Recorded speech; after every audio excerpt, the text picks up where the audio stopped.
All right, good afternoon, Rotarians. My name is Greg McGuire, and I'm standing in for our president, Janice Lenke, who is back in Indiana for some family affairs. I'm proud to be here today as your president-elect in the greatest Rotary Club in the universe. Yeah. Got that right. Make sure you tell everybody that you just were at the greatest one in the universe, all right? They all think they are too, but it's a great day today to be here. We got some great speakers today, some presentations, some people I haven't seen around in a long, long time. But thank you all for coming here today. And with that, we'll bring Linda up for our invocation. Thank you. Good afternoon, everyone. The world around us seems really heavy, isn't it? With all the warfare and everything, and having to deal with personal battles. So before I start the invocation, I just want to acknowledge that. And if you could kindly bow your heads with me. Heavenly Father, as we gather today, help us pause and remember why we joined Rotary in the first place. It's not about status, not for recognition, not for convenience, but because something in us felt called to serve. Because we believe in service above self, and we wanted to be part of a community that lifts others and lifts each other. Remind us that our service begins right here, with the people sitting beside us. Before we rush to serve the world, teach us to serve our fellow club members, to check in, to care, to notice, to ask sincerely, how are you doing? And never to assume that everyone in this room is fine simply because they are smiling.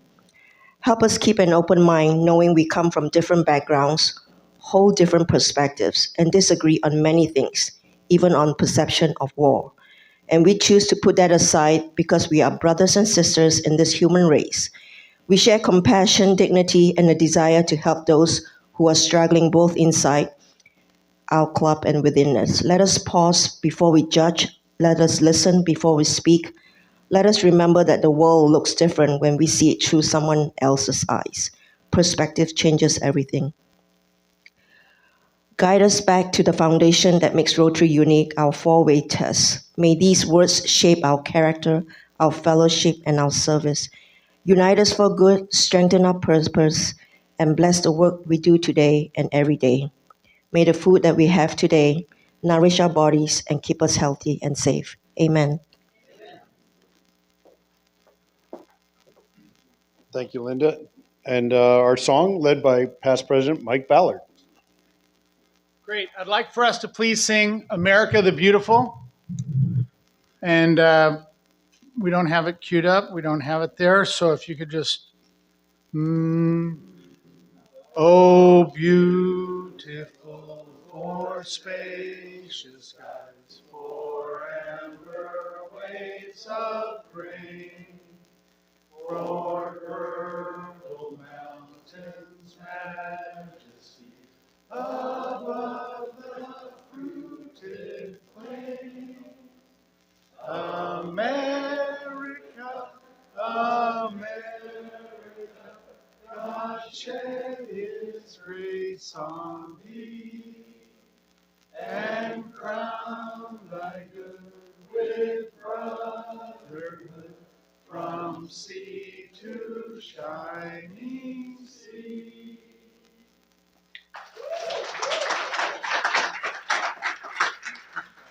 And now our pledge by our Sergeant at Arms, Annie Nuna. To the flag of the United States of America, and to the republic for which it stands, one nation, under God, indivisible, with liberty and justice for all. Thank you. Seats, everybody. Annie, do you have a microphone? That's going to make it more difficult. There it is.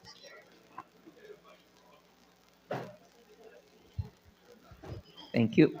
So, like I said, I'm standing in for Janice. You know, a couple days ago, I was on a beach in Cabo, And Sean called and she goes, you're supposed to be back in Vegas to run this meeting, right?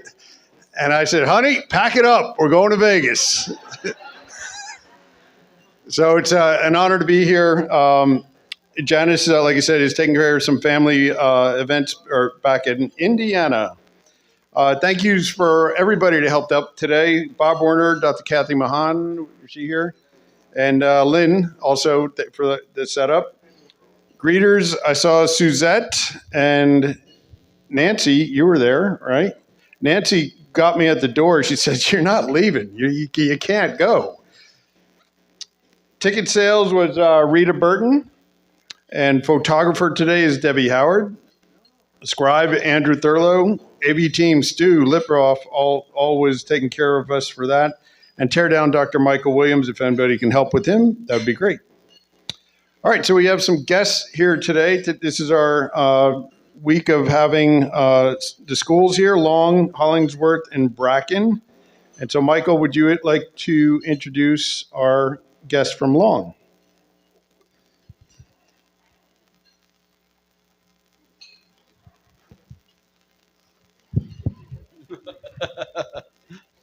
I got to finish the bread here. Good afternoon, fellow Rotarians and guests. I'm delighted to say we have two representatives here from Hollingsworth. I'm going to let the principal introduce herself in the school.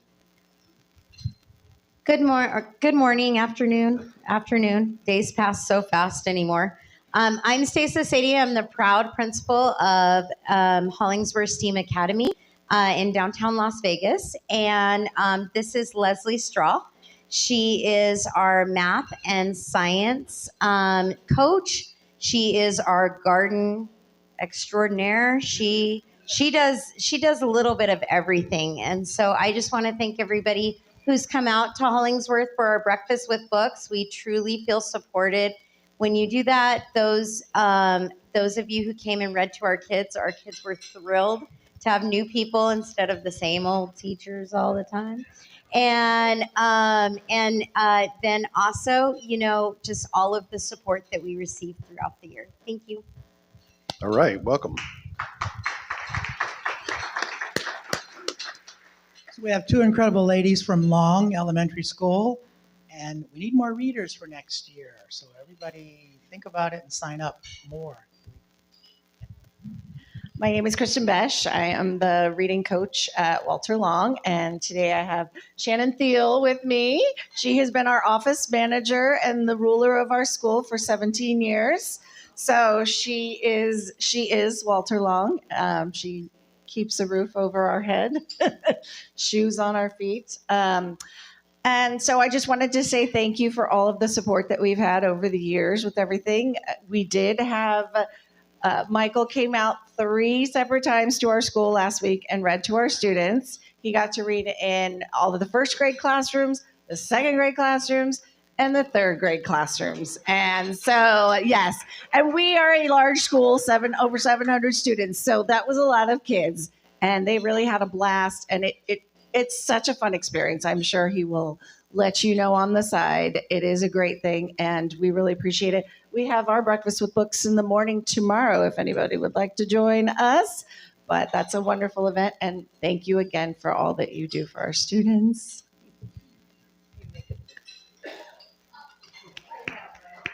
All right, welcome. Now, any international guests? Come on, Murray. Murray's got a hockey update.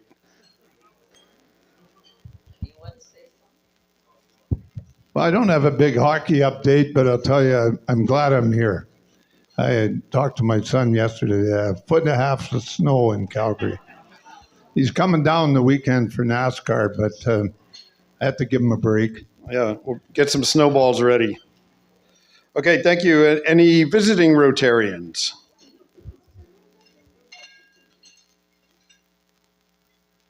No visiting Rotarians? Okay. Any guests of Rotarians? Rampur?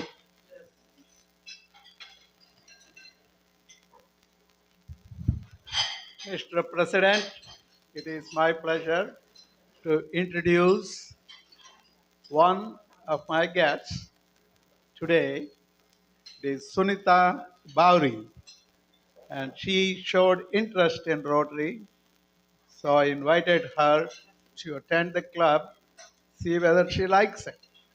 So if she likes it, she will be welcome. So let me give it to her to say a couple words about herself. Hi, as you know, my name is Sunita. I moved here about 5 years, and not just 5 years ago. And I was a financial manager for Special Operations Command, so I'm glad I'm not working there. So my interest in Rotary was in 1990 when they were first allowing women to join. But I just couldn't do it because of my work schedule or the demand of the club or whatever the case may be. So I'm very, very happy that I'm here and I'm retired now. I can probably spend my time for some good cause. And I just love your energy here. Thank you very much. Thank you, Sunita. Thank you, Dr. Rampur. And over to Karen and Larry for guests of our club. Well, I'm delighted today to introduce Veronica Valentier, and she is our Global Grand Scholar applicant, and I'll let her say a few words. She's got an exciting thing coming up next Friday. Hi, thank you so much for welcoming me. Yes, I am an applicant to the Global Grant Scholarship, and I will be interviewing this coming next Friday, not this week, but next week. I'm really excited, and thank you.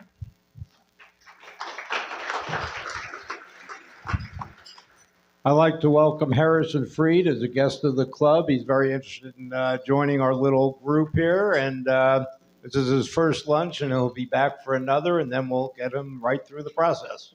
All right, welcome, Harrison. No relation to Harrison Ford, right? Just the initials? All right. Okay, at our head table today, it's quite a large group. It's welcome Carissa Garr. She's one of our speakers today. She's the Clinical Director of Family and Child Treatment of Southern Nevada. Mr. John Pryor, Senior Deputy Attorney General. Kimberly McMahon, which will be introducing them later on today. And from Spread the Word, we have Lisa and Jessica with Tom Thomas joining us at the head table. So thank you all for being here.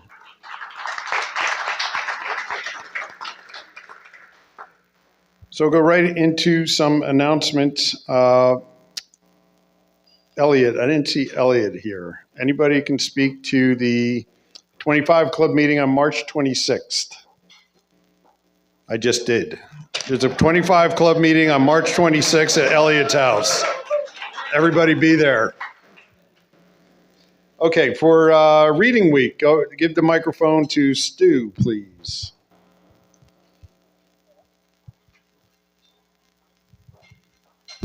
Well, it's kind of reading week, but actually I want to talk about Breakfast with Books. So we have the opportunity to enjoy that at two different schools in the same day. At Beckley at 7:30 in the morning, and you'll be out in plenty of time to make it over to Hollingsworth for Breakfast with Books at 8:30. So you're welcome to join either one. If you haven't been there, it's a great opportunity to interact and with their parents. And Stu, we need to sign up in advance? It'd be a good idea.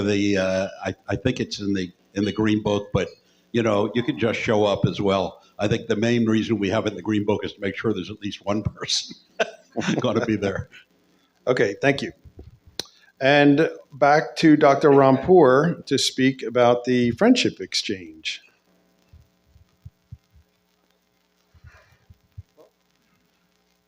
I'll go to the back so everybody can see me.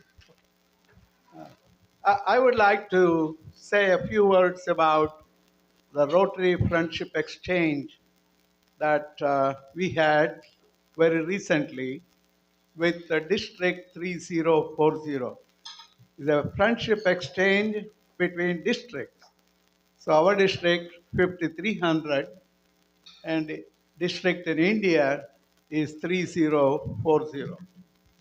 We were 7 people One is from California, and the remaining 6 from our club. So we had a very good majority representing Rotary Club of Las Vegas in India, particularly in the District 3040. As I understand from reports from each of the individuals who participated, that the whole effort went very well. It is not easy to describe such exchanges without showing you some pictures and how it went and all that. And everyone experienced the culture, the hospitality, the traditions, the people, the lives of the families that we all stayed in. Friendship exchange is not just going on a tour. We will be staying with Rotarian families who in turn take care of us by giving us a sightseeing of the local area and also the projects they do. It was very impressive that each club that we visited, they had a good, I would say, great amount of energy in conducting these projects, which really had local impact. And that again, it is easy for me to say it, but it is difficult for me to describe it. One has to see it. One has to talk to the people and understand how much of energy they put in to do these projects, which changes the lives of so many individuals in the district. So basically, our district went to a district in India. It was a very successful and very, I would say, enjoyable, looking at all the honor and the traditions, which I don't think we can match. I'm not saying that we don't have the ability, but we are not used to it. The way they honor individuals is completely different. You can only experience it, but may not be able to describe it. So now, their district is sending a team to our district. There will be 7 people and 3 couples, 1 individual.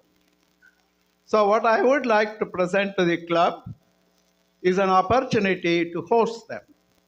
We are looking for host families, and we're also looking for some help in the transportation and some volunteers to make sure that we give them the best possible treatment.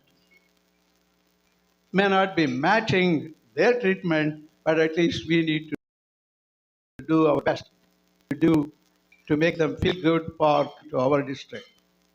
So they are coming on 29th March, 29th May, and they're leaving Las Vegas on the 4th of June to go to California for the remainder of the time.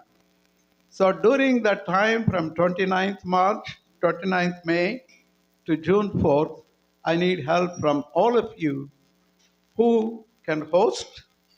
Hosting is something very pleasurable provided you put some energy into it. If you host, you will have an incentive. You will have the preference to join the team that goes to another country next year. So whoever hosts now, they will have a preference. So keep that in mind too. So my friends, our club, majority of the members were there in the team and they all enjoyed it. I would like to make sure that our club extends a similar privilege to the incoming team. So that is my request to all of you to consider hosting, also helping in the transportation. Any details that you need, talk to me. I'll be happy to help you with details. Thank you. Thank you, Dr. Rapport. And now over to David Jones for TLC recap.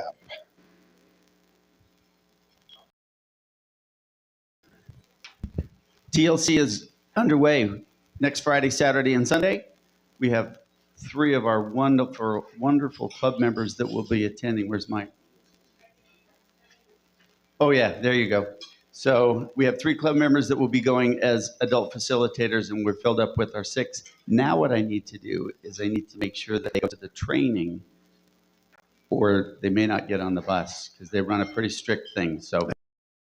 And how do you do that, David? Do training online. So they do the online. There's like 8 different sessions that they can sign up for. They've all got that information. Okay, anybody who didn't do the training will announce their name next week? Well, no, not just the adults, the kids. So I'm tracking. Got it. I'm okay. Yeah, tracking kids. Thanks. Okay, over to Melanie, please, for Wine to Water.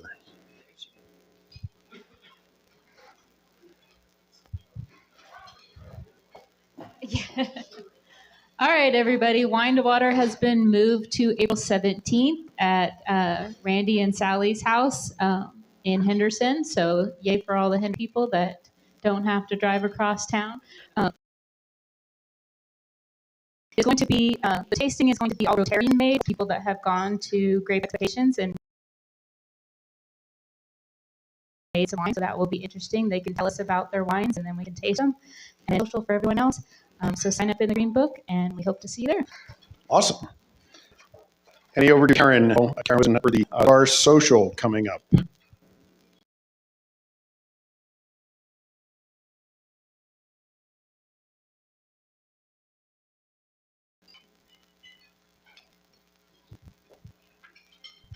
Okay, we are fast approaching. Next Friday, the St. Patty's Day Scholarship number 33 for our club is at Annie Nuna's place. Thank you, Annie, for hosting. This is at 6 o'clock next Friday, March 20th. It is a potluck, so please bring your favorite dish. Please no desserts. We always have a ton of desserts, so bring an appetizer or a main dish. That would be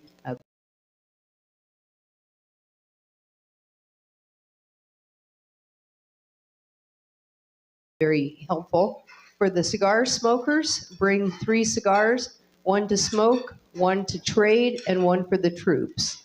Other than that, we have raffles and lots of fun, and we encourage you to sign up in the Green Book and look forward to seeing you next Friday. Bring your own drinks, too, as well. Thank you. Okay, very good.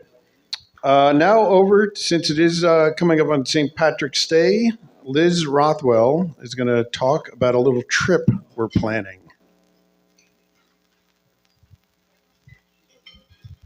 So I have some exciting news. For Greg's term, at his bequest, he and I and another member of the club have begun planning a trip to Ireland for the club. If you are interested in going, it will be March 25th through April 3rd of next year. Get that on your calendar. There's an interest list going around in the Green Books. If you're interested, put down your name. We'll start emailing you about planning sessions and try to get a count of who wants to go. So it's open to anybody in Rotary that wants to go and their spouses and their families. Cool. It will be limited. So I think we're probably going to put the cap somewhere between like 12 and 20. So when it gets time to move forward, those who are ready with deposits get to go. And Liz, the list is actually on the table this week, and next week will be on the Green Book. So you can talk to Liz on the way out, or you can sign up over there. It's really just an interest list right now if you're interested, and then we'll kind of develop it from there. There's no set agenda just yet, just waiting for that to be put together. Past President Tony for Touch a Truck.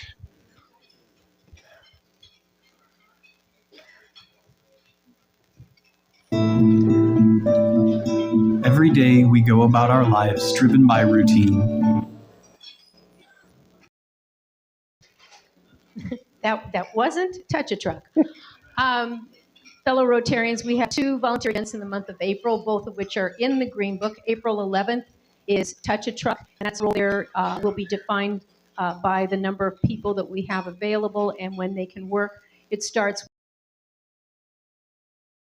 with some of the setup and greeting of people. Others, it might be helping out, with some vehicle location.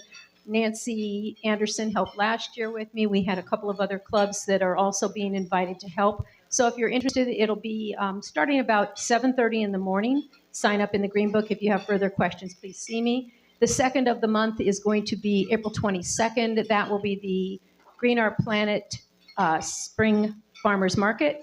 There'll be at least 50 busloads of kids with their crops and crafts. Our role there is very limited. It is for setup, and that is usually between 7 and 8:30. If you stick around long enough, you will be able to see and help greet the kids as they come off the buses. And then if you stay on till 9:30, you have the pleasure of being able to shop for hydroponically grown items, and some of them in their container beds. So if you have any questions on that as well, please see me. We also have other clubs that are participating. The count of volunteers has to be turned in for that event next Friday. So if you want to participate, please be sure you put your name in the Green Book. Thank you. Thank you. Now over to past President David Thorson, who will speak about the Rotary Leadership Institute training coming up. Yep, Saturday, April 4th, Rotary Leadership Institute. Particularly if you're a new Rotarian, it's a great opportunity not only to meet other Rotarians, but to learn a lot about how Rotary operates both at the local, district, and international level. So you can sign up at DACDB. I think next week the actual QR code will be in the program. But if you need any information, please see me. Thank you. Okay, thank you, David. So a couple weeks ago, I had the opportunity to go to San Diego or to Los Angeles for the President-elect leadership training, and that was very interesting. I thought I was going to go over there to be about 12 of us sitting in a boardroom going over, hey, what's your plan? You tell me yours, I'll tell you mine. But there was about 1,000 people there, and it was districts all over the really the West, even as far as from Montana. There was actually some came up from club president-elects coming from Cabo, or not Cabo, but Baja Peninsula down in Mexico. Very, very interesting. I just like to pass on that, we sometimes take for granted the size and the amount of activity that this club does. But we are considered a large club, and there's not many of us. So when you think about all the work that we're doing, all the announcements that we have, all the money that we're able to share with different organizations, just pat yourself on the back a little bit, because sometimes we don't do that enough. For everything that everybody's doing, putting it together. Thank you, Dan. You got it. Show them how to do it, right? And it was interesting because following up on what Dr. Rampur said, somebody. If I would ask how many people in here know anybody with polio, we wouldn't get too many hands up in the air, right? But there are people with polio around the world. And one of the takeaways that I really heard was that just because it may not be a big difference to you, it makes a huge difference to other people all over the world. So the things that we do, the activities that we participate in, you just have to remember that we're here for the right reasons. And it was really invigorating to go to that and hear that. Now, past President Dave Thorson was there. I'm pretty sure past President Katie Crockett sent him to make sure I attended all the sessions. But we did. We learned a lot and saw a lot. It was a little bit of rah-rah stuff too, and with the district. But we're going to have a great year coming up also. It's been a great year this year. And again, I just wanted to pass that along so that you're all, don't get too mired in the how that we do it, just that we are doing it. Okay, that's what the most important factor is. That there's a multi-district conference coming up April 24, 26. If you want to get, it's not as big as that event was, but there will still be a lot of people if you're interested in going. It's down in San Diego. Okay, now keeping with this is surprise and delight. I was like, forgot the surprise and delight. So I just was going to think about what could I do. And so if everybody would look underneath underneath your plate and see if you find anything. Oh, Steve Linder just found it. It's too late. That for you, Steve. Challenge coin for St. Patrick's. You're wearing the greenest shirt in the group, so good for you, sir.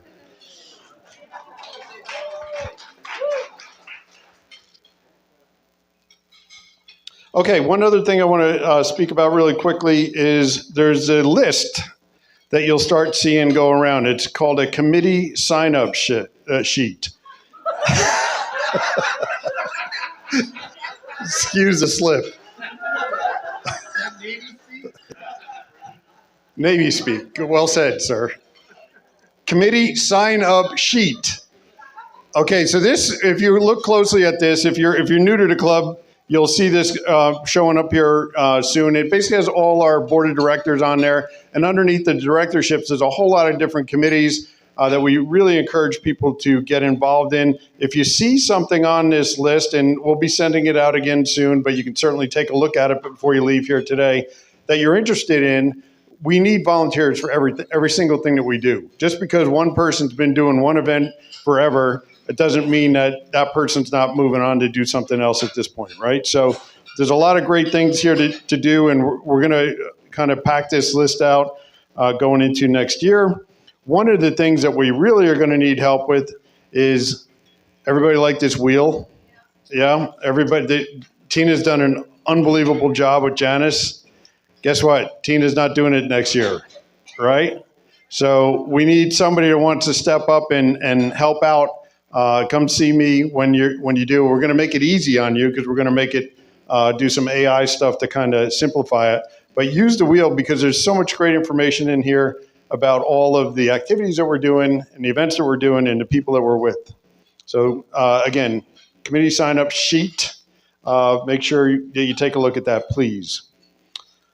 All right, I think right now we can do a presentation for Spread the Word Nevada. And Tom, if you could join us up here with Lisa and Jessica.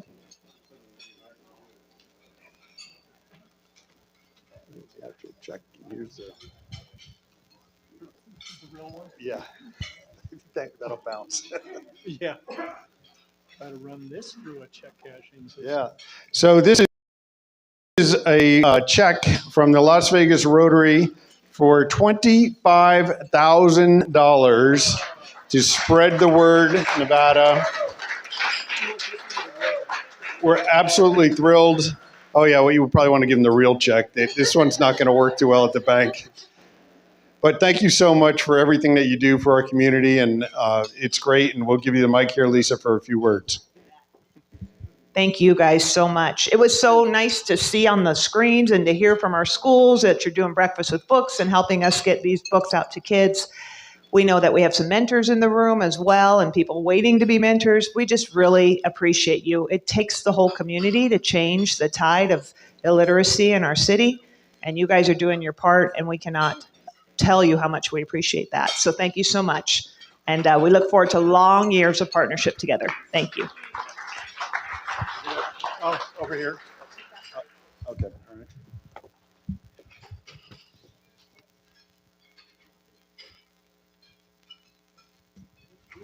All right. Well, welcome. Thank you.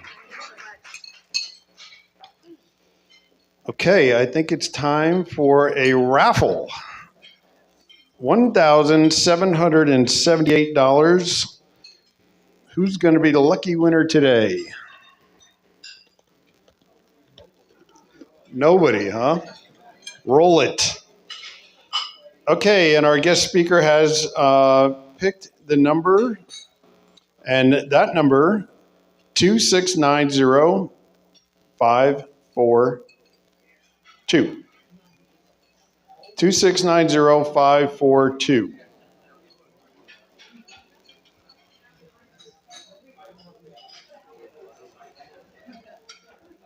Going once.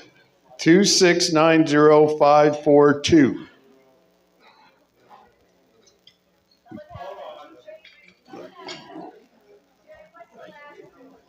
Zero 0542. All right.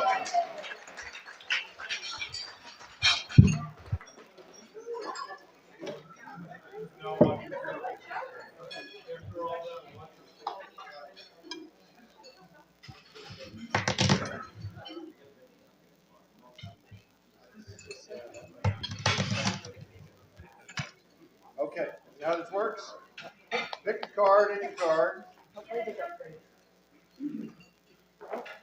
Three of clubs. Yeah. Roll it over. Oh, skip the three. But hold on. You get $10. I'm gonna give it back to you. Okay. For the club. For the club. Foundation.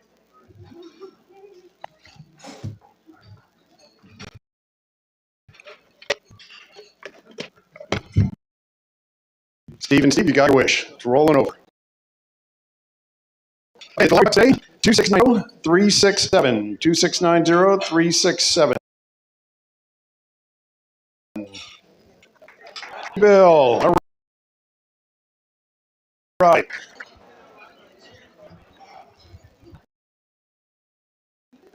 Hey, sir. Oh, thank you, sir. You and I should talk to him. Oh, that's funny.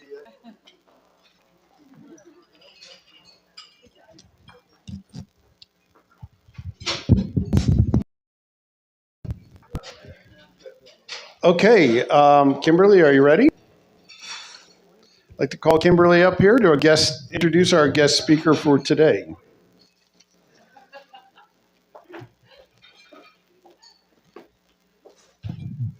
Good afternoon. I am happy to introduce Carissa Garr and John Pyatt. Carissa is a licensed clinical social worker and trauma specialist with over 14 years of experience supporting victims and survivors of sexual abuse and assault, domestic violence, and human trafficking. She is trained in EMDR therapy, we're going to learn what that is, and certified as a clinical trauma professional level 2, bringing deep clinical expertise and a survivor-centered approach to her work. John Pyatt is a Las Vegas native, holds a bachelor's degree in psychology, and earned his law degree from the Boyd School of Law. For 7 years, he served as a state prosecutor for the Nevada Attorney General's office, where he was appointed to serve as a state children's advocate. He has been privileged to serve as a member of the Southern Nevada Human Trafficking Task Force for the past 3 years. And before working for the Attorney General, he practiced law 13 years in private practice and spent 8 years in Nevada's largest advertising agency in their Research and Government Relations Division. He's been married for more than 30 years, has 4 children, and loves to travel. Come on up, guys.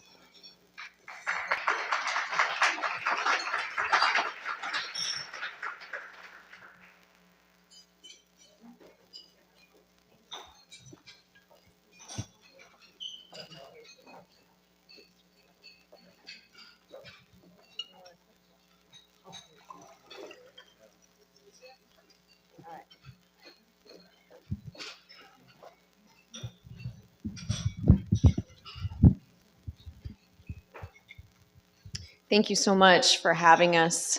John and I are excited to be able to present to you Human Trafficking 101 to try to spread some awareness and some information about human trafficking, particularly here locally in Las Vegas.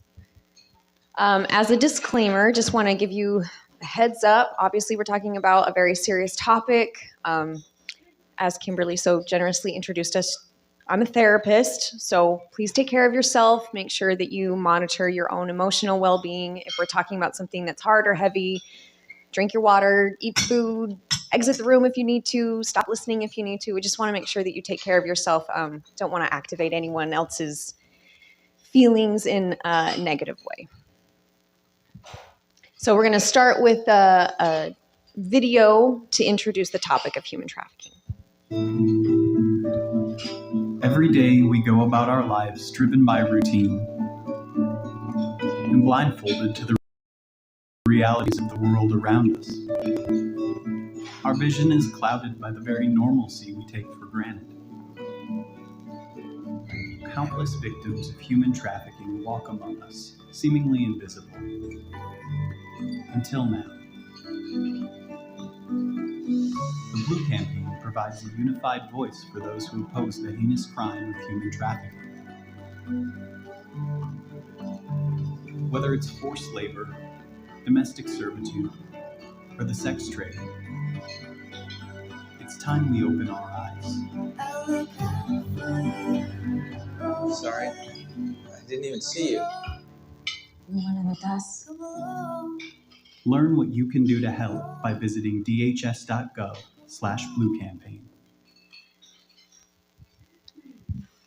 So our goals today are to help familiarize you a little bit the landscape of trafficking in Las Vegas. We're going to talk about identifying potential victims of trafficking and some of the recruitment tactics and understanding the impacts of myths regarding this and identifying vulnerabilities and some screening tools for those who've experienced trafficking. The first thing we wanted to just briefly discuss was labor trafficking. This is where there's recruitment or harboring, transportation to obtain people to work, labor services, under force, fraud, and coercion. That's the important phrase that you'll hear throughout the presentation today. Force being physical abuse, sexual assault, that type of ugliness. Fraud being deception, such as false promises regarding work or other living conditions, promises of wages, all fraudulent. And coercion. This you'll hear a lot about. This is threats against themselves or threats against others, threats against family members, all in an effort to keep them working in the different areas. And we have a few of those listed here. This isn't a comprehensive list, but bonded labor, debt bondage. That's where they'll be brought here, or they'll be working for this perceived debt that they owe this individual. And that debt will never be paid off. It's an insurmountable debt that they say, we had to pay all this money to bring you here, we paid all this money to train you, and now you owe it to us. And you will continue to work until it's paid off, and guess what? It never is.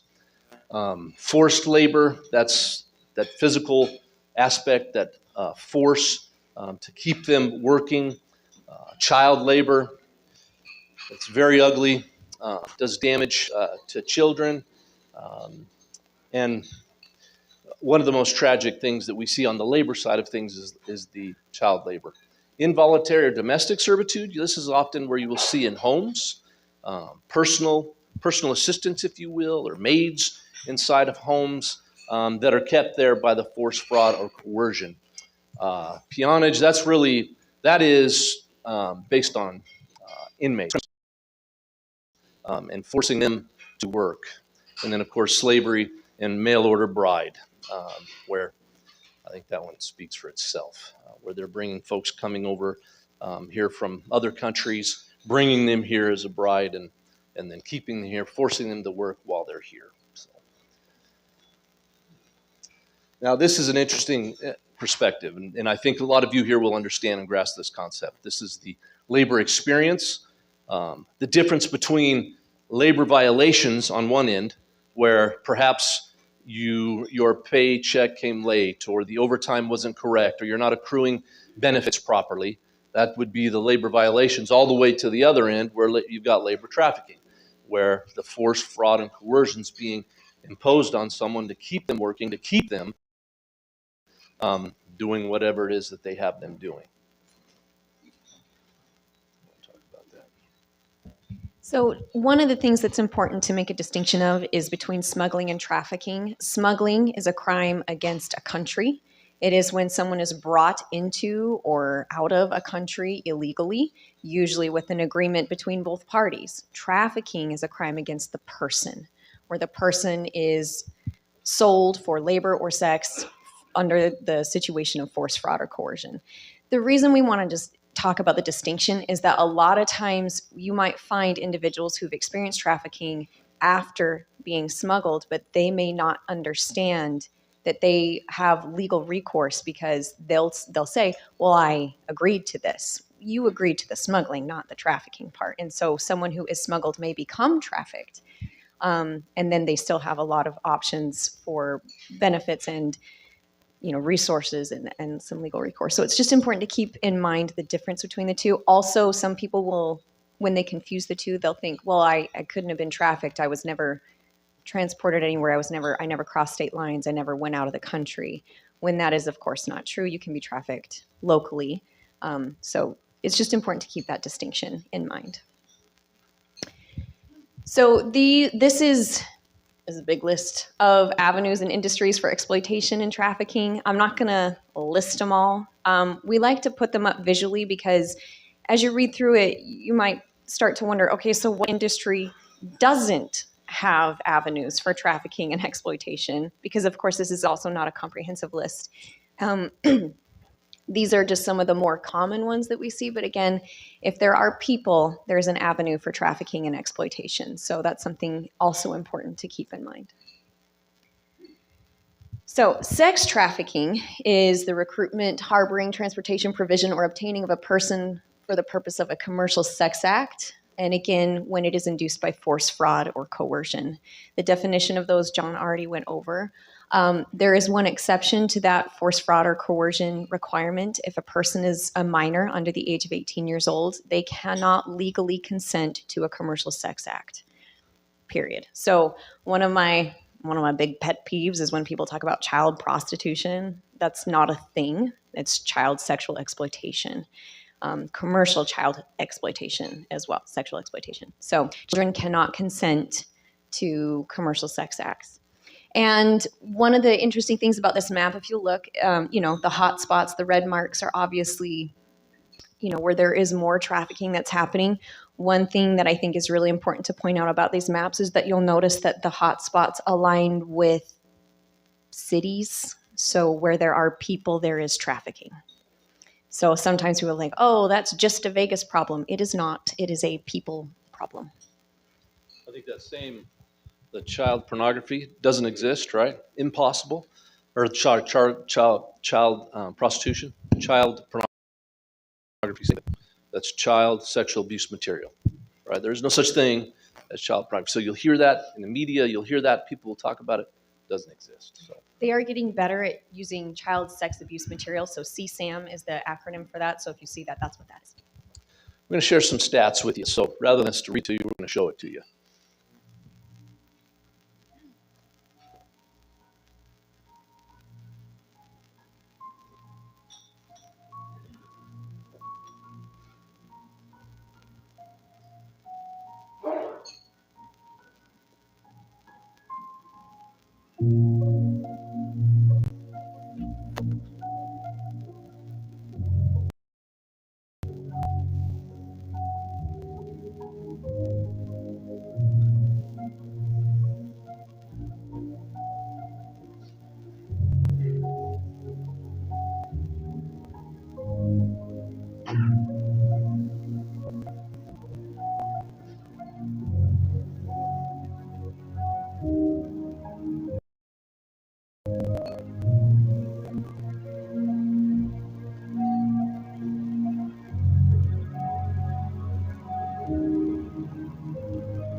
little shocking.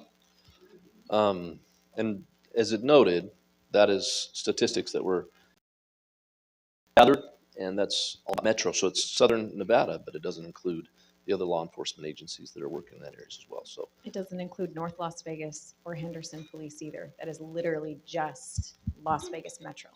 Boulder City, State Police, all of them, and that's only Metro. And it's only the ones that they were able to apprehend, build a case against, make an arrest for. So clearly that does not represent the sum total of what is occurring, right? So as big as those numbers were, they're much, much bigger. That is, yeah, that's the absolute floor. That's the lowest. So pandering, I don't want to spend a lot of time on this. This is really mostly a legal team. This was created really for Metro to be able to arrest and deal with the buyers of or pimps and those that are trying to encourage those to and get involved in the sex trade, if you will, without, it doesn't require the forced fraud or conversion all the time. So this is the way that they're able to get around that and really make some arrests. So the demand of trafficking, there's a couple things about human trafficking that make it a very unique crime.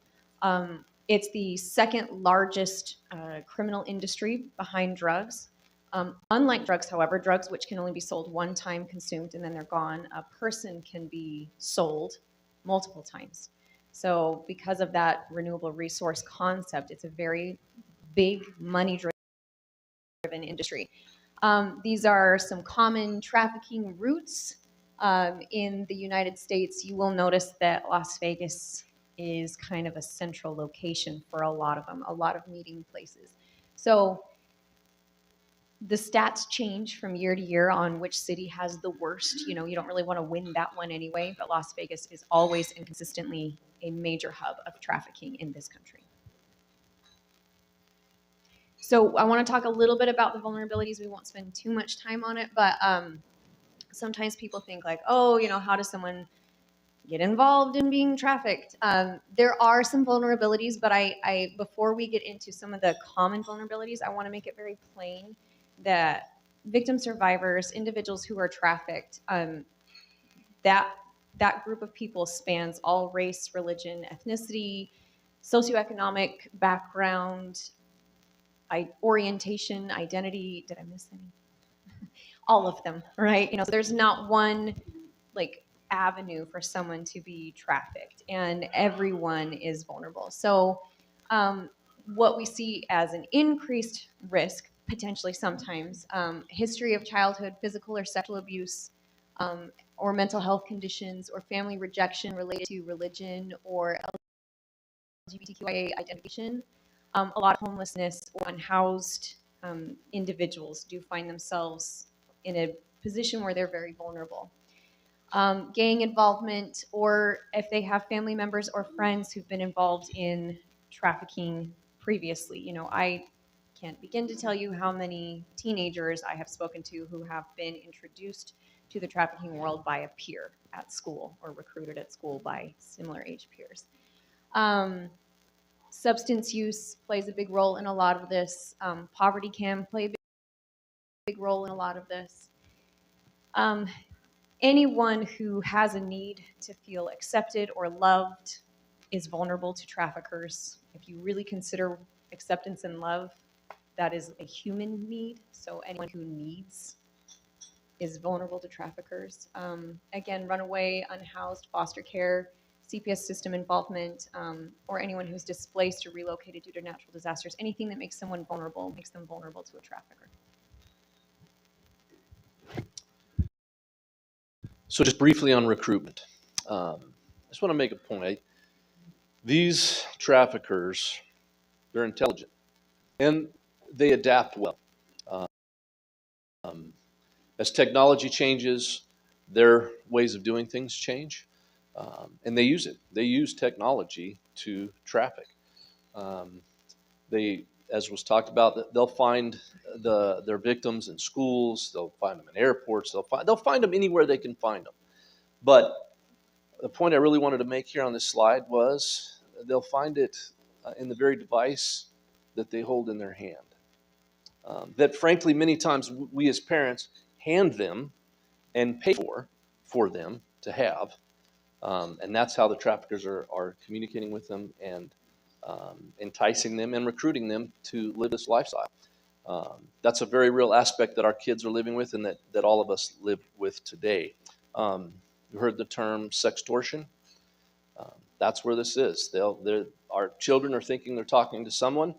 They mistakenly send, upon request, some sort of a nude photograph of some kind or video, and then that trafficker has it, and then is going to say, I'm going to tell your family, I'm going to show it to school, I'm going to show it to the world on the internet, unless you do what I tell you to do. And then they're most times they're hooked. So you just have to be vigilant and have to be careful, because know that those recruiters are out there, those traffickers are out there trying to recruit any means possible, but especially through technology. Internet safety is its own like 1 hour presentation, which we have. So if you want it, let me know. But come back. But yeah, it's one of the biggest things that we have to work for is look for hidden phones that kids will keep hidden, because the phones are just such a common thing. Or the hidden Instagram accounts, or all of those things. Yeah. Some of the tactics here, we won't go into them in great depth, but and they were already, some of them were already mentioned, right? Befriend. The point I want to make here really is they know their trafficker. And the reason they know their trafficker is because this is how they do it. They befriend them, they gain their trust, they desensitize them, then they isolate them, right? They love bomb them, intoxicate them. Then the control comes in with force, fraud, and conversion, where they apply that pressure of control, and then they have it, and then they capitalize on it. So it's rarely that unknown trafficker, right? These traffickers are known to their victims many times in those relationships. Yeah, and the bond that they're able to facilitate, you may have heard, the phrase trauma bond gets thrown around a lot, but in the course of experiencing this deep level of trauma, these individuals who are trafficked really do form quite an attachment to their trafficker very, very often. Not always, there's always going to be an exception to everything, but the bond that can be formed in these circumstances sometimes is very difficult to overcome. Just this last week, I had someone tell me that they were missing their abuser, and they were thinking, maybe I should put money on his commissary in jail. And I was like, okay, let's talk about that. So we worked on it, and we talked about why and understanding, and that's, that's therapy. That's what I do. But the reason I also want to mention this too is that sometimes it's very easy for some people to get into this habit of thinking, why didn't you leave? Or you might find yourself asking someone, why didn't you just leave? Why didn't you get away? Why didn't you fight back? Why, and start to ask questions. And when we answer like that, it sounds very much like we're blaming the victim. Why didn't you handle this situation better? And we need to make sure we avoid that, and that we have a lot of compassion and understand that they were victimized brutally and in a number of ways. And the mental health impacts, the attachment impacts, the trauma, all of that leads to someone who is still very vulnerable. And when we don't react with empathy and compassion, we do not help them. We drive them away from help and resources. So it's very, very important to keep in mind that these attachments might be there. If you ever are around someone who's been abused or victimized and they say something like, I really miss them, do not shame them.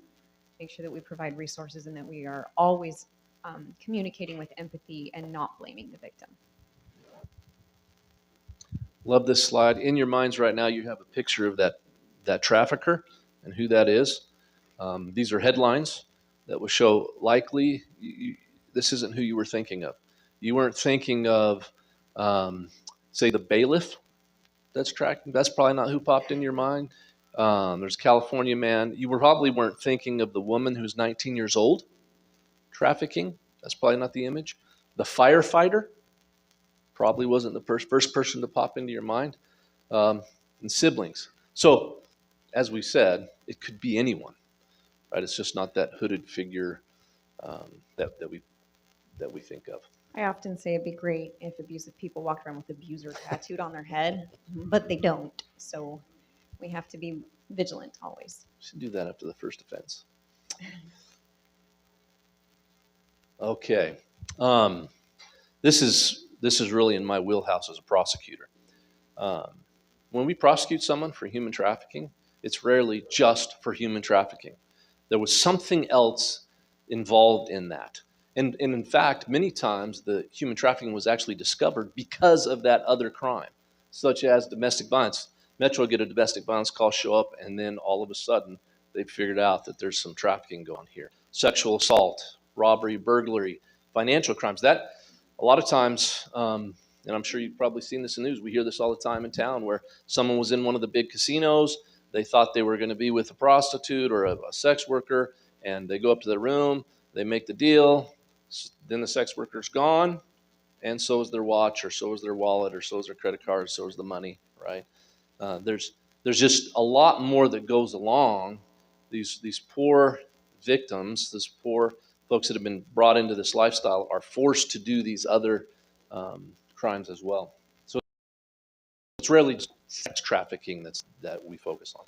And then unfortunately, the individual being trafficked now has felony charges on their record, making it even harder for them to get out of that life, to get a job, to find other options because they have felony burglary or assault with a deadly weapon if they were told to carry a knife or because they stole too much money. And so again, the empathy that we need to have for people who are being trafficked, I cannot overstate it. And not just because I'm a therapist, but just in general, I cannot overstate how important it is to have a lot of empathy and to understand that there's a lot more victimization happening than even just the sex trafficking, which is really weird to say it with a just, but again, it's even bigger than that.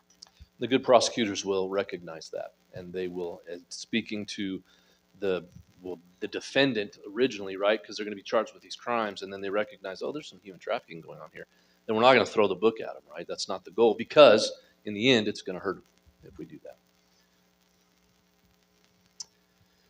So this is I want to share this with you.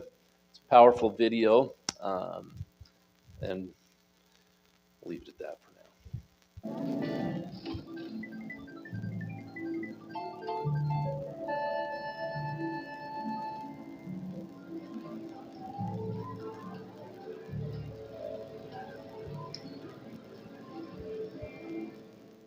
I was born and raised in a small town in Southern Oregon, and I was a good kid in school. I grew up in a normal middle-class family. I got great grades. I was really active in sports, and I even graduated a year early. I was accepted into Oregon State University, and I had my dorm room already assigned, and I was really excited to move up to Corvallis. But that summer, I got pregnant by my boyfriend, and I had to make a real tough decision whether I was going to keep my baby and unenroll from university or get an abortion and keep it all a secret. And that was a really tough summer for me. After I had the baby, I had some friends that had gone up to U of O to go to college, and they had an extra room in one of their apartments. It was at that time that I met a boy or a guy who pretended to take interest in me. I really thought he liked me, and we got along really well. He was really funny and charming, and he had a nice car, and he always picked up the tab. He had nice clothes. And he told me he was a record producer, that he had a band up in Portland, and that's why he frequently went out of town.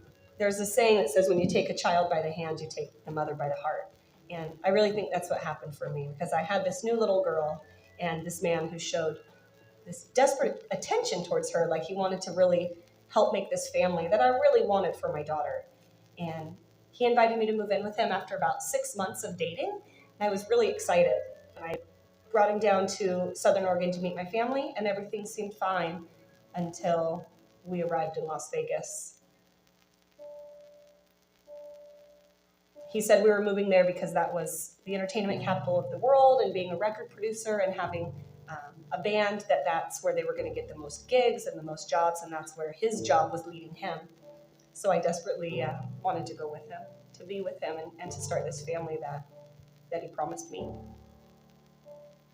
He pulled up to an escort service, and he said, "This is how it works in Vegas. I've spent a lot of money to get you here. I put first and last on an apartment. I filled your fridge up with food. You're going to need to earn that money back."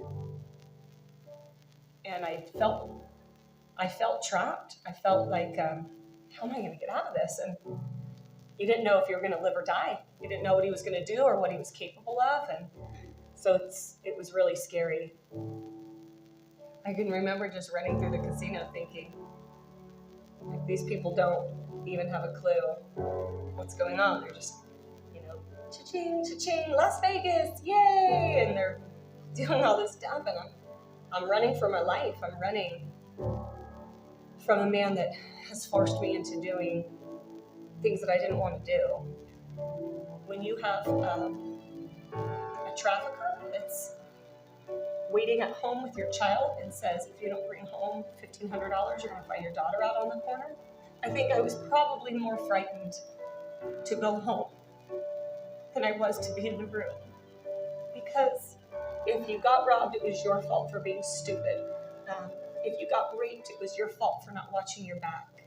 Anything that happened to you was typically your fault, and you incurred more punishment for allowing those things to happen to you. So it made you always walk in fear of your trafficker.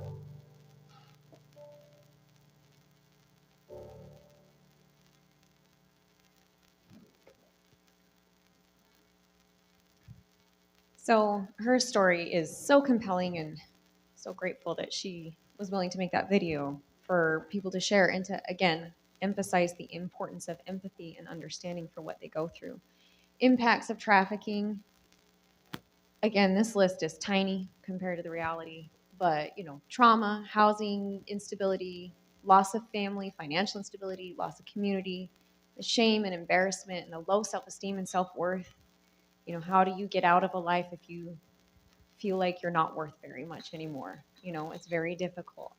Physical health issues, trouble in finding stable employment for issues that we've already talked about, and then of course system involvement. And the legal system has evolved so great. And like John said, the good prosecutors, they do such a good job. But that doesn't mean that it's still not on your record sometimes if they don't know that you're being trafficked and you get arrested for other crimes. And so again, the more that happens, the more difficult things become. And those impacts create more and more barriers to making changes. There's a lot of myths, sensationalism out there about this topic. I don't know if you can see this, but on social media, a lot of times you'll see things like this where beware of the Post-it note on the mirror, or the money under the windshield wiper, or the piece of paper down by the tire. That's just folks out there trying to get people to watch their videos or watch their pages and like their things, and that whole currency of social media. The sensationalization with the zip ties or the ropes and the kidnapping off the streets, the white van, right? All those things. That's not, can it happen like that? Yeah, but that's not the majority of it by far. It's not Taken, right? It's not The Sound of Freedom. Those are great movies, right? But that is not the reality of this issue of human trafficking. So it's important that we understand that as we work with it. So there are some indicators. We sometimes hesitate to mention indicators solely because people think, well, if they didn't meet this checklist, then that's not trafficking. And that's obviously not the case. Like sometimes people don't have these indicators and sometimes they do, but often people ask, well, how do I know? So these are some of the common indicators, but please keep in mind, it's not a checklist. You don't need to have 3 or more to equal, it's just kind of some of the idea. Showing signs of fear, anxiety, bruising and scars, groups of people with matching tattoos or jewelry or accessories. It looks like branding. They have moved away from as many visible tattoos lately, but that doesn't mean it won't come back or come to that again.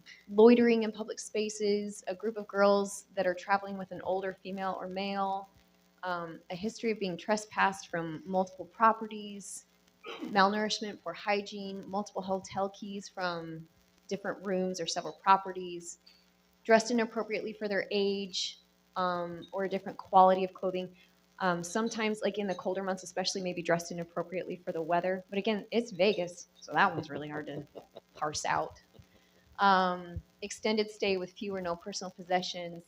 If they don't know where they are, like what city they're in, or what hotel they're in, or anything, that can be an indicator. or if they're hesitant to share any identifying information, their name, their address, those kinds of things. Those can be indicators. So what can you do? This is all about your involvement. This is an involved group. Very impressed with this group. So I'm excited to share this. ABCD. Assess. Assess the situation. If you see something, take a look at it. Does it look funny? Does it feel funny to you? Make that assessment. And if so, B. Well, and there's a high, low, medium, and high, right? If it's high, you're calling 911. If it's low, there's a Crime Stoppers number. Medium, you can call BICE, right? So you assess the situation. Be aware, right? Be a good witness. If you see something, as a prosecutor, I need a witness on the stand that's going to be able to account with accuracy what happened. Describe details of the individual, what they were wearing, what they look like. If you've got video, fantastic. Just be aware. Be that good witness. C, make the call. Right? If you feel it, make the call. And finally, D, very important, not your job to get involved. Do not put yourselves in harm's way. Make the call, let the professionals, let the police come out and deal with it. That's not your job. Your job is to make the call. In addition to not wanting to put yourself in danger, which please do not put yourself in danger, but also sometimes your involvement may increase the risk for the individual being trafficked. They may be in very significantly increased danger if someone gets involved who is not appropriately set up to fully intervene. So there's multiple reasons to not, be Batman in sweatpants kind of situation, right? So don't get involved. Calls to action. So again, people are like, so what can I do? You can follow us on social media and use your skills to volunteer with survivors and survivor-led organizations. There are many organizations that could use all kinds of different volunteers, and they need your help.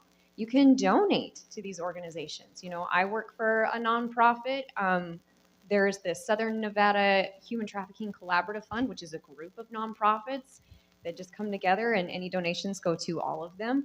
You can spread the word about human trafficking and awareness. These things that we've talked about, talking about being more empathetic and having more understanding of the issue, talking about the difference between smuggling and trafficking. When people are like, I saw Taken, I know what trafficking is. Let's correct them. You don't know what trafficking is if you watch Taken. It was entertaining. That's it, right? And you can raise your voice and you can challenge these misunderstandings, these misconceptions. And you can now know how to be a good witness to help intervene and call Metro. And we're both part of the human trafficking task force led by Metro. And I've heard them say multiple times, they're like, if you have a tip, we'll go check it out. And we're never mad if it's not a good tip. They just want to check it out. They want you to call and they want to go look at it. That's the group that's involved. Yep, Yeah. These are all the organizations, and then these are the organizations that are involved with the Education Outreach Committee who made the presentation. And on your tables, yes, thank you. On your tables, we passed out stickers that are QR codes. If you scan those, it takes you directly to a resource website that we put together that's housed by that Collaborative Fund website, where you can find a list of resources and organizations who offer resources to the individuals. That same website, you can also click over and it's got more information about all those organizations involved in that collaborative fund. So thank you guys so much. Thank you. Well, thank you so much for that awesome presentation. Really appreciate it. I think everybody a little bit smarter this time around. So before you go, we do have a little presentation for you. This is for Carissa. On behalf of our commitment, this is from the donation to be made for the Just One project. John, thank you. And we have a history of our club. We're over 105 years old, so we've been around a little bit. Really appreciate you spending your afternoon here with us today. So we get this first.